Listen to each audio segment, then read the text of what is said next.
দেখতে দেখতে আরও একটা সপ্তাহ শেষ হতে চলল। আর এখন সপ্তাহের শেষ মানেই চরম ব্যস্ততা পুজোর শপিং নিয়ে। হাতে মাত্র আর কয়েকটা দিন, তারপরেই মহালয়া, সূচনা হবে দেবীপক্ষের। দুর্গাপুজো এসে গিয়েছে, তবে এখনো পর্যন্ত প্রাক বর্ষা বিদায় নিচ্ছে না। আবারও নতুন করে জন্ম নিচ্ছে নিম্নচাপ। নতুন এই নিম্নচাপের জেরে উড়িষ্যা এবং অন্ধ্রপ্রদেশে প্রবল বর্ষণের সম্ভাবনাও রয়েছে। বৃষ্টিপাত চলবে পশ্চিম বাংলাতেও। বাংলার কোন কোন জেলায় কতটা বৃষ্টিপাত চলবে, কেমন থাকবে আজও আগামী কয়েকদিনের আবহাওয়া, কি বলছে আবহাওয়া দপ্তর, কি কি রয়েছে সতর্কতা, জানুন বিস্তারিত। কলকাতায় আজ আংশিক মেঘলা আকাশ দেখা যাবে। হালকা থেকে মাঝারি বৃষ্টির সম্ভাবনাও রয়েছে। কোনো কোনো জায়গায় বজ্রবিদ্যুৎ সহ এই বৃষ্টিপাতের সম্ভাবনা একটু বেশিও থাকতে পারে। আজ দিনের সর্বোচ্চ তাপমাত্রা থাকবে 32 ডিগ্রি সেলসিয়াসে এবং সর্বনিম্ন তাপমাত্রা থাকবে 28 ডিগ্রি সেলসিয়াসে। দক্ষিণবঙ্গের জেলাগুলির প্রায় সর্বত্রই বিক্ষিপ্তভাবে হালকা থেকে মাঝারি পরিমাণে এই বৃষ্টিপাত দেখা যাবে। বর্তমানে হালকা বৃষ্টি চললেও অস্বস্তিকর গরম থেকে এখনই মুক্তি মিলবে না, কারণ আজ বাতাসে আপেক্ষিক আর্দ্রতার সর্বাধিক পরিমাণ থাকবে 91% এবং সর্বনিম্ন পরিমাণ থাকবে 73%। অন্যদিকে উত্তরবঙ্গেও রয়েছে ভারী থেকে অতি প্রবল বৃষ্টির সম্ভাবনা। উত্তরবঙ্গে আজ কোথাও কোথাও হলুদ এবং কয়েকটি জায়গায় কমলা সতর্কতাও জারি করা হয়েছে। আলিপুরদুয়ার, কোচবিহার, দার্জিলিং, কালিম্পং, জলপাইগুড়ি এবং উত্তর দিনাজপুর জেলায় আজ ভারী বৃষ্টির সম্ভাবনায় কমলা সতর্কতা জারি করা হয়েছে। বজ্র বিদ্যুৎ সহ দমকা হাওয়ার সঙ্গে এই বৃষ্টিপাত চলবে। প্রতি ঘন্টায় সর্বোচ্চ 30 থেকে 40 কিলোমিটার গতিতে দমকা ঝোড়ো বাতাস বয়ে যেতে পারে। বর্তমানে দেশের রাজস্থান থেকে প্রাক বর্ষা বিদায়ের পূর্বাভাস মিললেও দেশের এখনও বিভিন্ন প্রান্তেই রয়েছে প্রাক বর্ষার বৃষ্টির সম্ভাবনা। আর ইতিমধ্যে নতুন করে একটি নিম্নচাপও তৈরি হয়েছে উড়িষ্যা এবং অন্ধ্রপ্রদেশ উপকূলে, যার জেরে প্রবল বৃষ্টির সম্ভাবনা রয়েছে ওই সমস্ত এলাকায় এবং তার প্রভাবে বিক্ষিপ্ত বৃষ্টিপাত চলবে দক্ষিণবঙ্গের কয়েকটি জেলা এবং উত্তরবঙ্গেও। বিশেষজ্ঞরা জানিয়েছেন মহালয়ার পর থেকে পশ্চিমবঙ্গের কয়েকটি জেলায় বৃষ্টির পরিমাণ আবারও বাড়তে পারে, যার জেরে পুজোর মুখেই ফিরে একবার দুর্যোগপূর্ণ আবহাওয়াও দেখা যাবে গোটা বাংলায়। পুজোর 4 দিনেও রয়েছে বিক্ষিপ্ত বৃষ্টির সম্ভাবনা, তবে এই মুহূর্তেই নিশ্চিতভাবে কিছুই বলা যাচ্ছে না। সাগরে নতুন করে একটি নিম্নচাপ অঞ্চল তৈরি হয়েছে, সঙ্গে রয়েছে ঘূর্ণাবর্ত এবং মৌসুমী অক্ষরেখার প্রভাব। এর জেরেই আগামী কয়েকদিনে ভারী থেকে অতি ভারী বর্ষণ চলবে উত্তরবঙ্গে। দক্ষিণবঙ্গে অবশ্য বৃষ্টির পরিমাণ কিছুটা কম থাকবে, তবে বিক্ষিপ্তভাবে ভিজতে পারে বিভিন্ন জেলা। এমনকি কলকাতাতেও হালকা বৃষ্টির সম্ভাবনা রয়েছে। বর্তমানে পশ্চিম মধ্য এবং সংলগ্ন উত্তর পশ্চিম বঙ্গোপসাগরের ওপর ঘূর্ণাবর্তের প্রভাবে উত্তর অন্ধ্রপ্রদেশ এবং দক্ষিণ উড়িষ্যা উপকূলের ওপর একটি নিম্নচাপ অঞ্চল তৈরি হয়েছে। এই ঘূর্ণাবর্তটি রয়েছে সমুদ্রপৃষ্ঠ থেকে 5.8 কিলোমিটার ওপরে। আগামী 2 দিনে তা দক্ষিণ উড়িষ্যার ওপর দিয়ে আরও উত্তর পশ্চিম দিকে সরবে এবং ছত্তিশগড়ের দিকে চলে আসবে। এছাড়াও মৌসুমী অক্ষরেখা বর্তমানে অমৃতসর, মুজাফরনগর, ডাল্টনগঞ্জ হয়ে নিম্নচাপ অঞ্চলের মধ্যে দিয়ে গিয়েছে বঙ্গোপসাগর পর্যন্ত। উত্তর পশ্চিম ঝাড়খণ্ডের ওপরে আরও একটি ঘূর্ণাবর্ত অবস্থান করছে। আর এই নতুন নিম্নচাপ অঞ্চলের সরাসরি কোনো প্রভাব বাংলায় না পড়লেও তার পরোক্ষ প্রভাবে প্রচুর পরিমাণে জলীয় বাষ্প ঢুকছে বাংলায়। এর জেরেই তৈরি হচ্ছে ঝড় বৃষ্টির সম্ভাবনা। আজ বজ্র বিদ্যুৎ সহ বিক্ষিপ্তভাবে বৃষ্টিপাত চলবে উত্তর 24 পরগনা, দক্ষিণ 24 পরগনা, পূর্ব মেদিনীপুর, পশ্চিম মেদিনীপুর, ঝাড়গ্রাম, মুর্শিদাবাদ এবং নদিয়া জেলায়। তুলনামূলকভাবে বেশি বৃষ্টির সম্ভাবনা রয়েছে আজ পশ্চিম বর্ধমান, বাঁকুড়া, পুরুলিয়া, ঝাড়গ্রাম এবং দক্ষিণ 24 পরগনায়। এরপর আগামী 2 দিনেও দক্ষিণবঙ্গের প্রায় সর্বত্রই বিক্ষিপ্তভাবে হালকা বৃষ্টিপাত জারি থাকবে।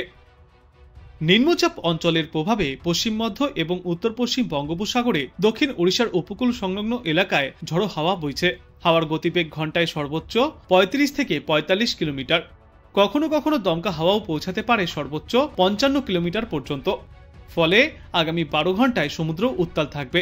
এই সময়ের মধ্যে মৎস্যজীবীদের উদ্দেশ্যে সমুদ্রে যাওয়ার ওপর নিষেধাজ্ঞাও জারি করা হয়েছে। উত্তরবঙ্গের ক্ষেত্রে জলপাইগুড়ি এবং আলিপুরদুয়ার জেলায় সবথেকে বেশি বৃষ্টির সম্ভাবনা রয়েছে। আজ এবং আগামীকাল 7 থেকে 20 সেন্টিমিটার পর্যন্ত বৃষ্টিপাত চলবে এই 2 এলাকায়। ইতিমধ্যেই তাই কমলা সতর্কতাও জারি করা হয়েছে। বৃষ্টি চলবে আগামী সপ্তাহের শুক্রবার পর্যন্ত। এছাড়াও দার্জিলিংয়ে আগামী বুধবার পর্যন্ত বৃষ্টি চলবে। কালিম্পংয়ে মঙ্গলবার পর্যন্ত বৃষ্টি চলবে। কোচবিহার জেলায় সোমবার পর্যন্ত বৃষ্টি চলবে। 7 থেকে 11 সেন্টিমিটার পর্যন্ত বিক্ষিপ্ত ভারী বৃষ্টিপাত দেখা যেতে পারে। উত্তরবঙ্গের জেলাগুলিতেও রয়েছে ভারী বৃষ্টির সম্ভাবনা। আগামী বুধবার পর্যন্ত বিক্ষিপ্তভাবে এই বৃষ্টি চলবে। দক্ষিণ দিনাজপুর এবং মালদাহেও আজ বিক্ষিপ্ত বৃষ্টির পূর্বাভাস রয়েছে। দক্ষিণবঙ্গের বিস্তীর্ণ এলাকার পাশাপাশি কলকাতাতেও দেখা যাচ্ছে ছিটেফোঁটা বৃষ্টি। তবে এর জেরে তাপমাত্রা বা আর্দ্রতাজনিত অস্বস্তি থেকে কোনো মতেই মুক্তি মিলছে না। কলকাতায় আজ দিনে সর্বাধিক তাপমাত্রা থাকবে 33 ডিগ্রি সেলসিয়াসের আশেপাশে এবং আজ সর্বনিম্ন তাপমাত্রা থাকবে 28 ডিগ্রি সেলসিয়াসে। বাতাসে আপেক্ষিক আর্দ্রতার সর্বাধিক পরিমাণ থাকবে আজ 91% এবং সর্বনিম্ন পরিমাণ থাকবে 73%। আজ রাজ্যে সর্বাধিক তাপমাত্রা থাকবে 32 ডিগ্রি সেলসিয়াসের আশেপাশে এবং আজ সর্বনিম্ন তাপমাত্রা ছিল 26 ডিগ্রি সেলসিয়াসে। কলকাতা সহ গোটা বাংলাতেই আজ হালকা থেকে মাঝারি বৃষ্টির পূর্বাভাস রয়েছে। বৃষ্টির সম্ভাবনা থাকলেও সঙ্গে আর্দ্রতাজনিত অস্বস্তিও তুঙ্গে রয়েছে। বিশেষ করে দক্ষিণবঙ্গের 15টি জেলায় হলুদ সতর্কতা জারি করেছে আবহাওয়া দপ্তর, যার মধ্যে রয়েছে কলকাতা, হাওড়া, হুগলি, দক্ষিণ 24 পরগনা, উত্তর 24 পরগনা, ঝাড়গ্রাম, পুরুলিয়া, বাঁকুড়া, পশ্চিম বর্ধমান, পূর্ব বর্ধমান, বীরভূম, মুর্শিদাবাদ, নদিয়া, পূর্ব মেদিনীপুর এবং পশ্চিম মেদিনীপুর জেলা। এই সমস্ত জেলাগুলিতে আগামী কাল পর্যন্ত এই বৃষ্টির পূর্বাভাস থাকবে। উত্তরবঙ্গের 9টি জেলার জন্য রয়েছে হলুদ সতর্কতা। জলপাইগুড়ি, আলিপুরদুয়ার, কোচবিহার, উত্তর দিনাজপুর, দক্ষিণ দিনাজপুর, মালদা, কোচবিহার, কালিম্পং এবং দার্জিলিং জেলায় ভারী থেকে অতি ভারী বৃষ্টিপাত চলবে। উত্তরবঙ্গে আগামী সপ্তাহের বুধবার পর্যন্ত এই দুর্যোগপূর্ণ আবহাওয়া দেখা যাবে এবং দক্ষিণবঙ্গে আগামী সপ্তাহের সোমবার পর্যন্ত এই ঝড় বৃষ্টিপাত জারি থাকবে। তবে দক্ষিণবঙ্গের তুলনায় উত্তরবঙ্গের জেলাগুলিতে বৃষ্টির পরিমাণ অনেকটাই বেশি থাকবে। বঙ্গোপসাগরে তৈরি হওয়া নতুন ঘূর্ণাবর্তের জেরে দক্ষিণবঙ্গ হোক বা উত্তরবঙ্গ সর্বত্রই ফের একবার বজ্র বিদ্যুৎ সহ তুমুল বৃষ্টির সম্ভাবনা রয়েছে। বৃষ্টি চলবে বাংলার পার্শ্ববর্তী এলাকাগুলিতেও, বাদ যাবে না বাংলাদেশ। আবহাওয়া দপ্তরের পূর্বাভাস অনুযায়ী আজ থেকেই দক্ষিণবঙ্গের প্রায় সর্বত্রই বিক্ষিপ্তভাবে বৃষ্টিপাত শুরু হবে। বজ্র বিদ্যুৎ সহ ঝড় বৃষ্টিপাত চলবে। প্রতি ঘন্টায় সর্বোচ্চ 30 থেকে 40 কিলোমিটার গতিতে দমকাঝোড়ো বাতাস বইবে। আজ রাত থেকে বৃষ্টির পরিমাণ আরও অনেকটাই বাড়বে। কলকাতা, হাওড়া, 24 পরগনা, পূর্ব ও পশ্চিম মেদিনীপুর, নদিয়া, বীরভূম এবং মুর্শিদাবাদে চলবে প্রবল বৃষ্টি। ইতিমধ্যেই তাই এই সমস্ত জেলাগুলির জন্য হলুদ সতর্কতাও জারি করা হয়েছে। এরপর আগামী 48 ঘন্টাতেও হাওড়া, 24 পরগনা, 2 মেদিনীপুর এবং ঝাড়গ্রামের জন্য হলুদ সতর্কতা জারি থাকবে। এই সময়ে ভারী বৃষ্টির সম্ভাবনা রয়েছে দক্ষিণবঙ্গের এই সমস্ত জেলাগুলিতে। উত্তরবঙ্গের আবহাওয়াও থাকবে চিন্তাজনক। আগামী সপ্তাহের বৃহস্পতিবার পর্যন্ত দার্জিলিং, কালিম্পং, জলপাইগুড়ি এবং আলিপুরদুয়ার জেলায় রয়েছে বিক্ষিপ্তভাবে টানা বৃষ্টির সম্ভাবনা। তার আগে আজও প্রবল বৃষ্টির সম্ভাবনা রয়েছে ওপরের দিকের 5টি জেলায়।